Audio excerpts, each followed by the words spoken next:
Vamos resolver as questões de matemática da prova seletiva 3 do vestibular 2012 da Universidade Federal de Santa Maria. A prova foi realizada no dia 9 de dezembro de 2012. O uso de fontes de energia limpas e renováveis, como energia eólica, geotérmica e hidráulica, é uma das ações relacionadas com a sustentabilidade que visa diminuir o consumo de combustíveis fósseis, além de preservar os recursos minerais e diminuir a poluição do ar. Em uma estação de energia eólica, os cataventos C1, C2 e C3 estão dispostos conforme o gráfico a seguir. Aqui ficou meio ruim de ver, eu recomendo que você assista ao vídeo em tela cheia, mas aqui está a coordenada 50, aqui está a coordenada 30, aqui está a coordenada 10, aqui está a coordenada 50 no eixo X, aqui a coordenada 100, aqui a coordenada 200, aqui está o catavento C3, aqui o C1 e aqui o C2. Para que um catavento de coordenadas XY esteja alinhado com o catavento C1 e com o ponto médio do segmento C2 e C3, é necessário e suficiente que... Então, ele quer que um novo catavento esteja alinhado com o ponto C1 e com o ponto médio de C2 e C3. Então, vamos desenhar aqui o segmento C2 e C3. O ponto médio é mais ou menos aqui, né? É na metade do caminho. Quais são as coordenadas do ponto médio? Bom, é só pegar a média das coordenadas dos extremos, né? Então, o C3 tem coordenada y50 e o C2 tem coordenada y30. A média aritmética disso é 40. Então, 40 é a coordenada y do ponto médio. E a coordenada x é a mesma lógica, né? É só pegar a média de, no caso, 50 e 200, que é 125. Então, esse ponto aqui tem coordenadas 125, 40. E aqui eu tenho o ponto C1, né? E qual é a reta que liga esses pontos? Vamos desenhar aqui. Esse novo catavento de coordenadas XY tem que estar sobre essa reta para estar alinhado com os pontos, né? O ponto médio e o ponto que corresponde ao catavento C1. Qual é a equação dessa reta, então? Quais são os valores de x e y que determinam essa reta? Bom, para descobrir a equação de uma reta, nós precisamos de dois pontos ou da inclinação da reta e de um ponto. Vamos determinar a inclinação da reta e usar um ponto só. Aquele método de dois pontos com o sistema, vamos deixar para uma outra ocasião. Então, qual é a inclinação dessa reta? É a variação em y dividido pela variação em x. A variação em y é isso aqui. Vamos ver, em C1, y vale 10 e nesse novo ponto y vale 40. Então, a variação é de 30 unidades. E a variação em x é de quanto? Bom, vem do 100 até o 125, isso são 25 unidades. Então, a inclinação é a variação em y dividida pela variação em x, que é 6/5. E nós sabemos que, se eu tenho a inclinação m de uma reta e sei as coordenadas de um ponto AB pelo qual essa reta passa, então a equação da reta é dada por y menos b igual a m vezes x menos a. E vamos pegar um ponto aqui, eu sei dois pontos na verdade, mas vamos pegar esse ponto aqui embaixo, o C1, né, que tem coordenadas 100, 10. E aplicar essa fórmula. Então, y menos o b vale 10, a coordenada y do ponto, é igual a inclinação vezes x menos 100, que seria o a, né? Coordenada x do ponto. Posso multiplicar os dois lados por 5 para me livrar desse denominador 5 ali. Então, aqui vai ficar 5y menos 50 igual a, aqui cancela, distribuindo 6, 6x menos 600.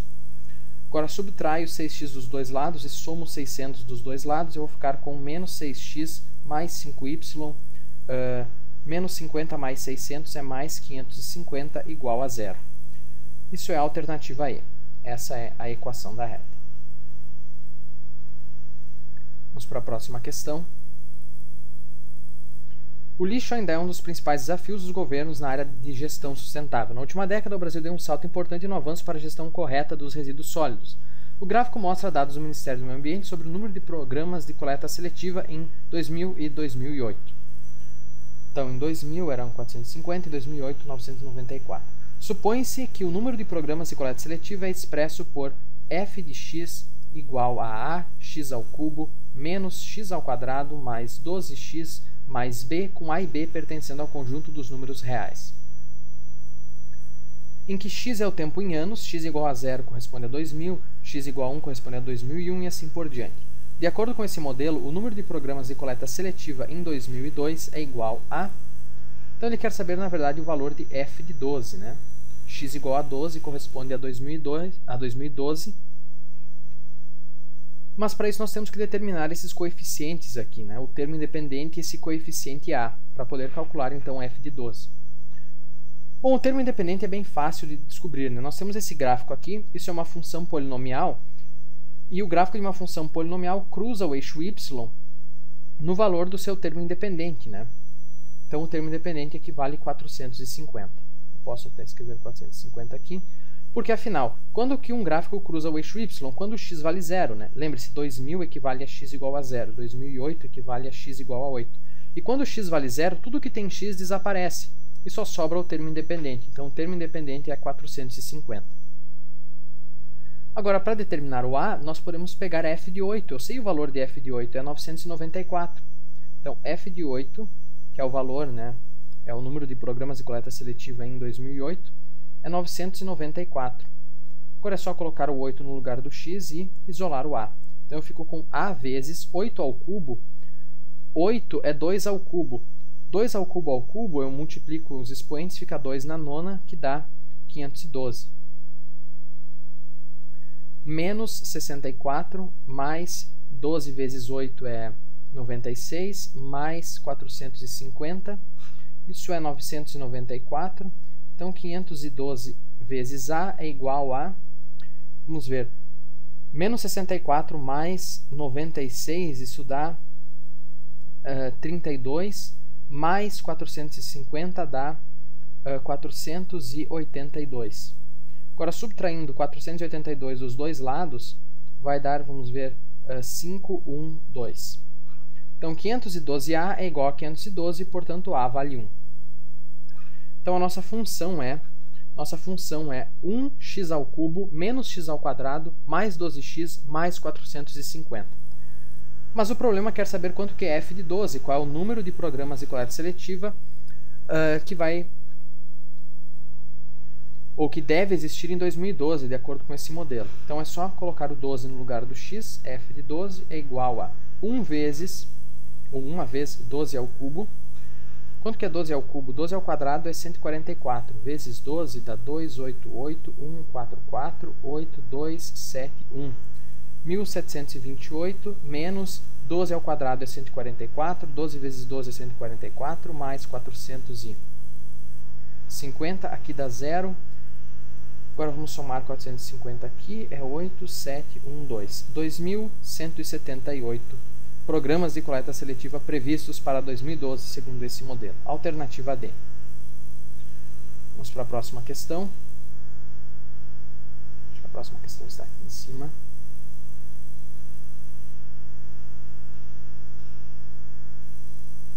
Os produtos de plástico são muito úteis na nossa vida, porém causam muitos danos ao meio ambiente. Algumas empresas começaram a investir em alternativas para evitar a poluição causada pelo plástico. Uma das alternativas é a utilização do bioplástico na fabricação de embalagens, garrafas, componentes de celulares e autopeças.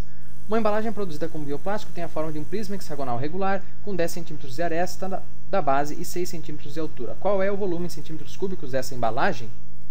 Então, nós temos uma embalagem, que é um prisma hexagonal regular.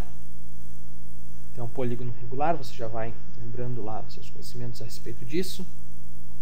A altura é 6, está completamente fora de proporção, né? Mas você entende. Então a altura é 6.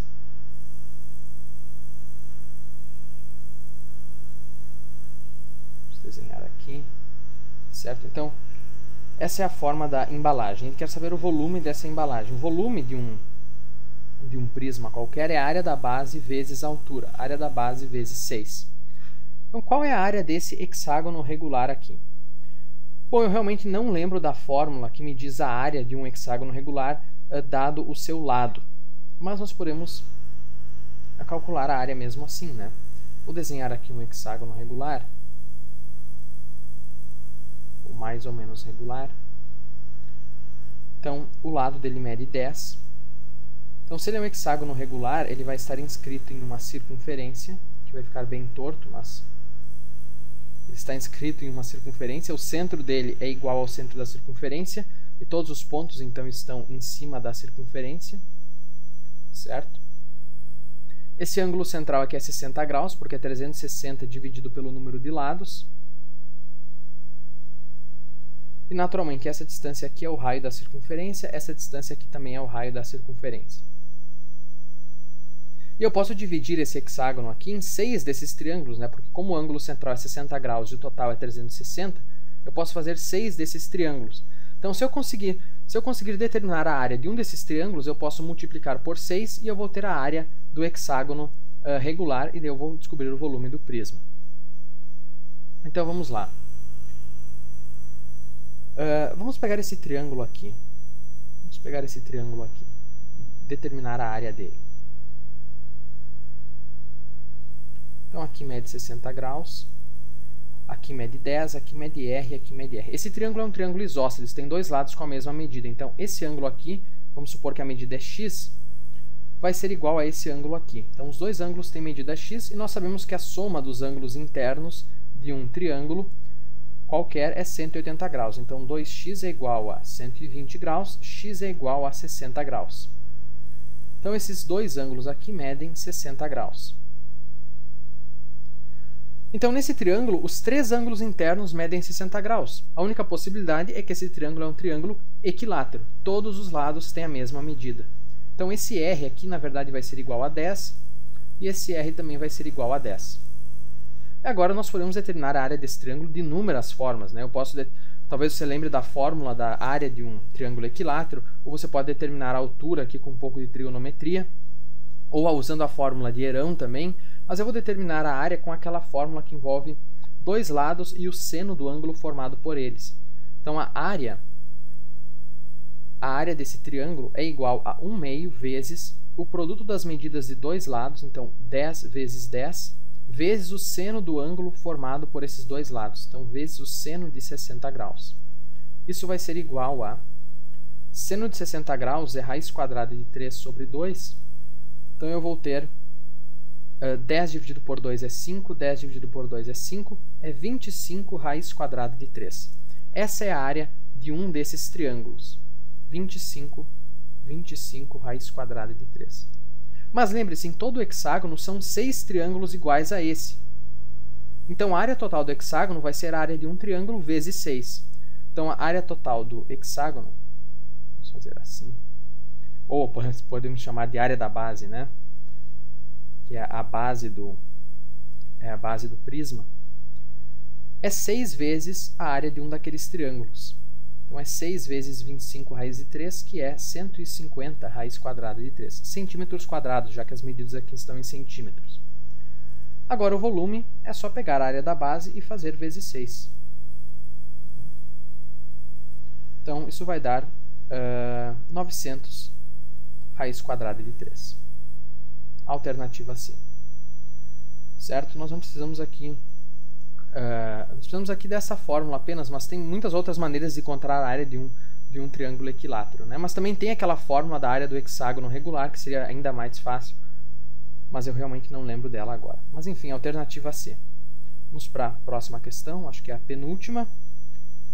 Os edifícios verdes têm sido uma nova tendência na construção civil. Na execução da obra desses prédios, há uma preocupação toda especial com o meio ambiente em que estão inseridos e com a correta utilização dos recursos naturais necessários ao seu funcionamento, além da correta destinação dos resíduos gerados por essa utilização.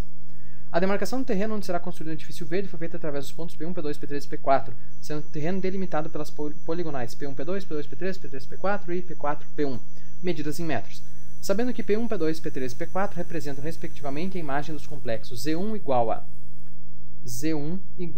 20 mais 40i, Z2 igual a menos 15 mais 50i, Z3 igual a menos 15, e se estiver ruim de ler, assista ao vídeo em tela cheia, né? Mais 50i, e o Z4 é igual a 1 sobre 16 vezes Z1 menos 5 quartos vezes o conjugado de Z3. Qual é a área em metros quadrados desse terreno? Então, antes de mais nada, vamos determinar o que é esse Z4 aqui. O Z4 ele é 1 sobre 16 vezes o Z1. Então, o Z1 é 20 mais 40i. menos 5 quartos vezes o conjugado de Z3. No conjugado, a gente troca o sinal da parte imaginária. Então, o conjugado de Z3 é menos 15 menos 50i. Isso vai ser igual a, distribuindo 16 aqui, nós ficamos com 20 sobre 16 mais 40i sobre 16. Distribuindo menos 5 quartos, nós ficamos com menos 5 vezes menos 15 é 75 sobre 4.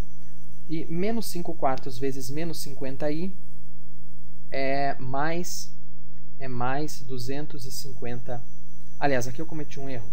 O Z3 não é 50i, é 10i, né? Opa, a borracha está muito grande. Só um toque aqui. Aqui, na verdade, seria menos 10i. Então, aqui, menos 10i. E aqui, então, não seria 250, seria mais 50 sobre 4i. É mais porque menos vezes menos fica mais, né? Isso vai ser igual a... Nós vamos ter que somar frações, então vamos simplificar e deixar tudo no denominador 4, né? Aqui eu posso simplificar por 4, vai ficar 5 quartos. Aqui eu posso simplificar por 4, vai ficar 10 sobre 4. Não vou simplificar mais, já para deixar tudo no denominador 4. Então, nós temos 5 quartos mais 10 quartos vezes i, ou 10i sobre 4, tanto faz, mais 75 quartos mais 50i sobre 4. Ah, e aqui mais um erro. Eu cometi mais um erro por pura falta de atenção. O Z3 é menos 10i, certo? E o conjugado de Z3, portanto, vai ser mais 10i. Nós temos que trocar o sinal da parte imaginária, vai ser mais 10i. Então, portanto, aqui, ao invés de ser mais, vai ser menos também, que eu estou multiplicando menos com um número negativo com um positivo, o resultado é negativo. Então, aqui também vai ser menos, certo? Espero que não tenha confundido você. Mas é só que o Z3 é menos 15 menos 10i, o conjugado é menos 15 mais 10i. Agora, vamos somar isso aqui. Parte real com parte real, parte imaginária com parte imaginária. 5 mais 75 é 80 sobre 4. 10i menos 50i é menos 40i sobre 4. Isso dá 20 menos 10i. Então, esse é o Z4, é 20 menos 10i. Vou escrever aqui em cima. Z4 é 20 menos 10i. Vou ver se eu consigo apagar aqui com a borracha. Ok. A borracha está muito grande. Só quero liberar um pouco de espaço, assim já está bom. Esse Z4 aqui nós já podemos apagar, porque nós já determinamos ele. Agora, o que nós queremos mesmo é determinar a área desse polígono que é delimitado pelos pontos correspondentes aos números complexos, né? Então, vamos desenhar aqui um plano complexo. Vamos desenhar aqui um plano complexo. Aqui está o eixo real, aqui está o eixo imaginário. Vamos fazer assim, 5, 10, 15, 20, 25, 30, 35, 40, 45, 5, 10, 15, 20, 25, 30, 35, 40, 45, 50. Aqui, menos 5, menos 10, menos 15, menos 20, menos 5, menos 10, menos 15. Então, cada um desses risquinhos corresponde a 5 unidades, certo? Então, o Z1 é 20 mais 40i. O Z1 corresponde ao P1, né? Nós dizemos que o P1 é o afixo de Z1, é o ponto que representa o número complexo no plano complexo. Então, é 20 no eixo real, então é 20 no eixo real, mais 40i, então é 40 no eixo imaginário. 5, 10, 15, 20, 25, 30, 35, 40. Então é 40 no eixo imaginário e 20 no eixo real. Aqui está então o P1, é o afixo de Z1. O Z2 é menos 15 mais 50i, então aqui está o mais 50 no eixo imaginário e aqui está o menos 15 no eixo real. Então aqui vai estar o P3, ou melhor, o P2. O Z3 é menos 15 menos 10i, então é menos 15 no eixo real e menos 10i no eixo imaginário. Então aqui está o P3. Essa parte aqui embaixo dá para ignorar. Aqui está o P3. E o Z4 é 20 menos 10i. Então é 20 menos 10i.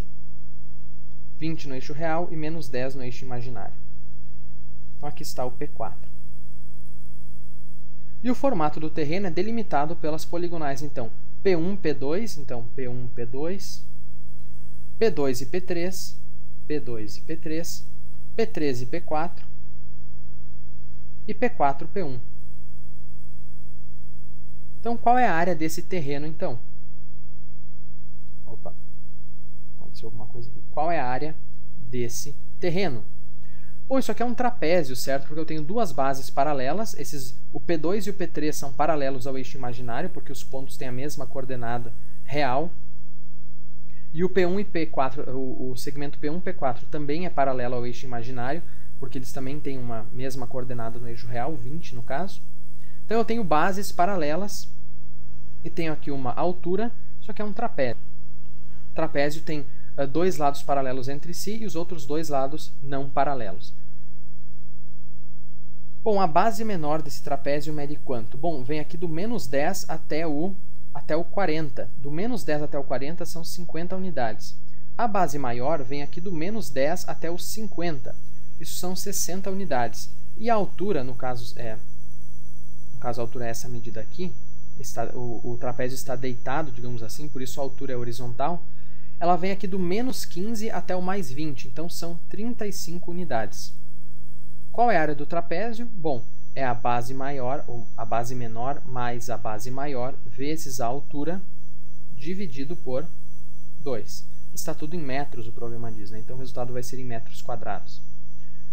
Então, 110 dividido por 2 é 55 vezes 35. 55 vezes 35 dá quanto? Dá 25, 2, 27, 15... 16, 5, 2, 9, 1. Então, 1925 metros quadrados, isso é a alternativa D. Essa é a área do terreno delimitado pelos afixos desses números complexos. Então, última questão. No Brasil, falar em reciclagem implica citar os catadores de materiais de suas cooperativas. Visando agilizar o trabalho de separação dos materiais, uma cooperativa decide investir na compra de equipamentos. Para obter o capital necessário para a compra, são depositados no primeiro dia de cada mês R$ 600 em uma aplicação financeira, que rende juros compostos de 0,6% ao mês. A expressão que representa o saldo nessa aplicação ao final de N meses é... Então, isso aqui poderia ser um simples problema de juro composto, mas ele não é tão simples assim, porque a cada mês eles vão lá e adicionam mais uma quantidade ao que já se tinha. No caso, adicionam mais R$ 600. Então, nesses casos, eu geralmente gosto de fazer uma tabela e escrever o saldo em cada mês. Quem sabe nós achamos um padrão e podemos escrever uma fórmula. Então, eu vou chamar aqui de N o mês, né? N igual a 0 corresponde a hoje, N igual a 1 ao mês 1, 2, 3, 4. E aqui eu tenho o saldo. Lembre-se, né, a fórmula básica dos juros compostos é que o montante é o capital vezes 1 mais a taxa elevado no tempo. E por que 1 mais a taxa? Porque, por exemplo, se algo cresce 30%, é porque está sendo multiplicado por 1,3. Se algo cresce 2%, é porque está sendo multiplicado por 1,02. Então, por isso é 1 mais a taxa, né? Aqui no caso, como rende 0,6% ao mês, nós vamos multiplicar por 1,006. E como é juro composto, vai ser multiplicado em relação ao saldo anterior, né? Então, para ir do mês 0 para o mês 1, nós vamos multiplicar por 1,06. A mesma coisa, para ir do mês 1 para o mês 2, vai ser multiplicado por 1,006. Do mês 2 para o mês 3 é a mesma coisa, do mês 3 para o mês 4 é a mesma coisa. Agora, qual é o saldo no mês 0? R$ 600, né? O primeiro dia eu cheguei lá e só depositei R$ 600. Agora, no mês 1, esses R$ 600 vão ter rendido 0,6%. Então, eles vão ser multiplicados por 1,006. Só que no mês 1 eu também adicionei mais R$ 600. O problema diz isso, né? Eles vão lá no primeiro dia de cada mês e somam R$ 600 ao que já se tinha. Então, foram acrescentados R$ 600. Só que esses R$ 600 foram acrescentados ali na hora, eles não sofreram Eles não renderam nada porque eles foram acrescentados na hora ali. Agora no mês 2, tudo isso aqui, todo o saldo, nós não precisamos somar, é melhor deixar assim separado para ver se nós conseguimos achar um padrão, né? Então, para ir para o mês 2, nós multiplicamos novamente por 1,006. Então nós vamos ficar com 600, lembre-se da propriedade distributiva, né? Nós multiplicamos cada parcela da adição. 600 vezes 1,006 ao quadrado agora, né? Porque multipliquei de novo, mais... Agora, aqueles 600 do mês anterior renderam alguma coisa também. Então, vai ficar mais 600 vezes... A caneta está falhando aqui. 1,006. Só que no mês 2, eles foram lá e acrescentaram mais R$600, né? No primeiro dia do mês 2. Mais R$600, só que esses R$600 não teve tempo de render nada. Agora, para ir para o mês 3, nós vamos ter... É a mesma lógica, nós vamos multiplicar de novo. Então, vai ser R$600 vezes 1,06 ao cubo agora, mais aqueles R$600 adicionados lá no mês 1 vão render 0,6% novamente. Né? Nós vamos multiplicar, agora vai ficar ao quadrado. Os R$600 acrescentados no mês anterior vão render 0,6% também.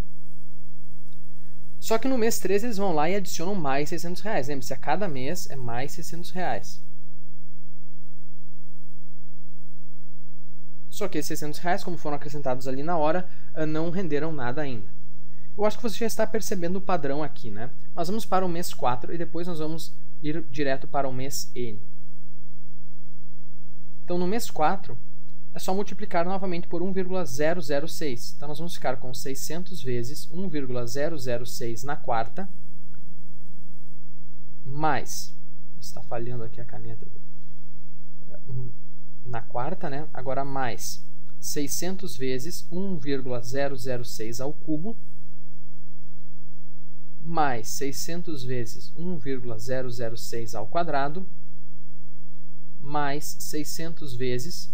multiplicando por 1,006, esses 600 acrescentados no mês anterior agora renderam alguma coisa.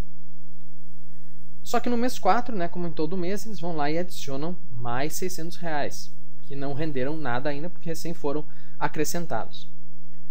Agora no mês N, eu acho que você percebeu a lógica aqui, né? O primeiro expoente sempre é igual ao número do mês, o segundo expoente é 1 menos o número do mês, o terceiro expoente é 2 menos o número do mês e assim por diante.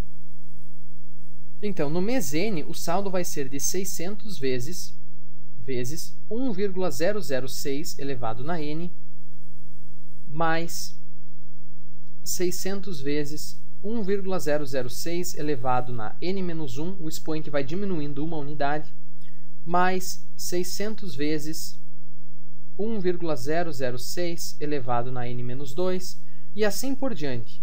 Assim por diante, até nós chegarmos lá no 600 vezes 1,006 elevado na primeira potência, mais os 600 que é acrescentado naquele mês N, né, que eles acrescentam ali no primeiro dia, que ainda não teve tempo de render nada. Você pode dizer também que ele está sendo multiplicado por 1,006 na zero, né? Mas como 1,006 na zero é igual a 1, nós não precisamos escrever isso. Então, simplesmente mais 600. Então, essa é a fórmula geral. Só que nós não temos isso em nenhuma alternativa, né? Nós temos que simplificar, então. Vamos fazer isso. Nós podemos aqui fatorar um 600, né? Podemos aqui fatorar, colocar os 600 em evidência. Eu tenho 600 em todos os termos. Então, isso vai ser igual a 600 que multiplica... Aqui eu tiro 600, então. O que vai sobrar? Na verdade, não tiro 600, eu divido tudo por 600 e coloco 600 em evidência. Então, aqui vai ficar 1,006 na N, mais 1,006 na N-1, mais 1,006 na N-2, mais etc., né? Todos os termos intermediários, mais aqui só vai sobrar 1,006 mais 600 dividido por 600 é 1. Se você multiplicar de volta, vai ficar igual ao que nós tínhamos antes.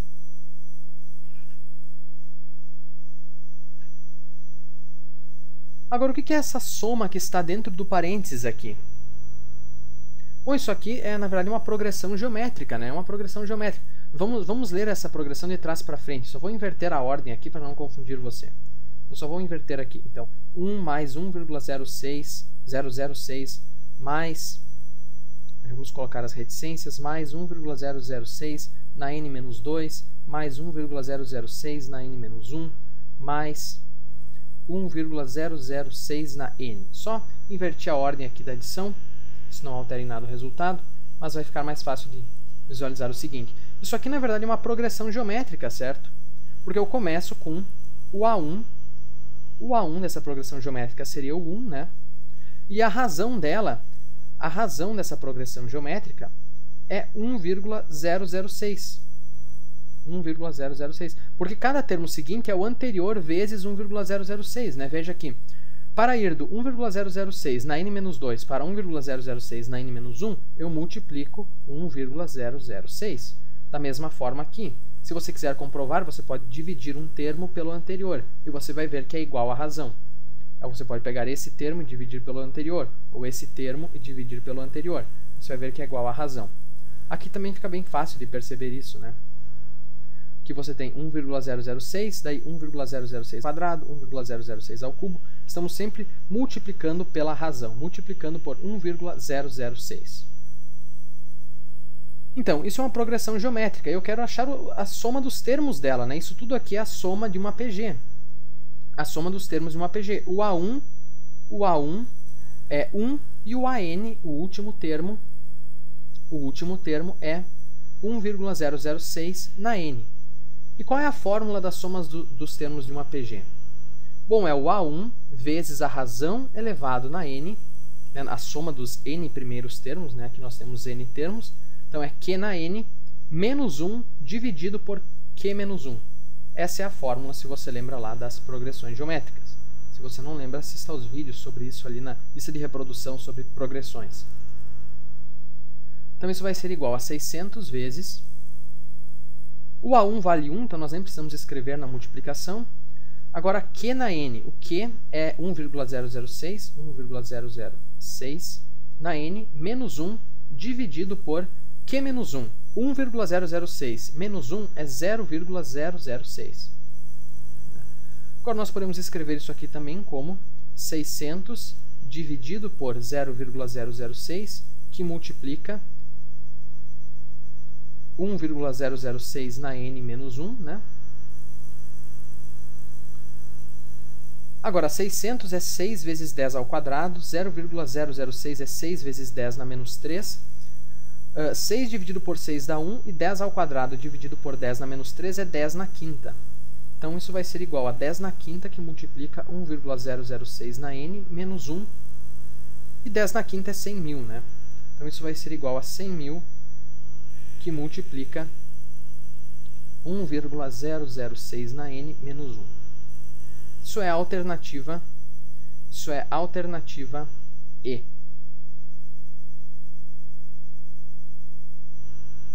Então, eu espero que você tenha entendido a lógica, né? Nós começamos com 600, daí esse 600 rende uma vez, daí você coloca mais 600, né?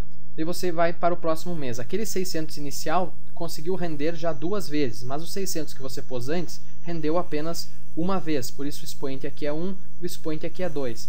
E assim vai seguindo a lógica, né? Daí nós conseguimos achar uma fórmula geral e simplificando essa fórmula nós chegamos ali na alternativa E. Espero que você não tenha ficado com dúvidas em relação a essa questão. Mas era isso, eu espero que você tenha gostado e até o próximo vídeo.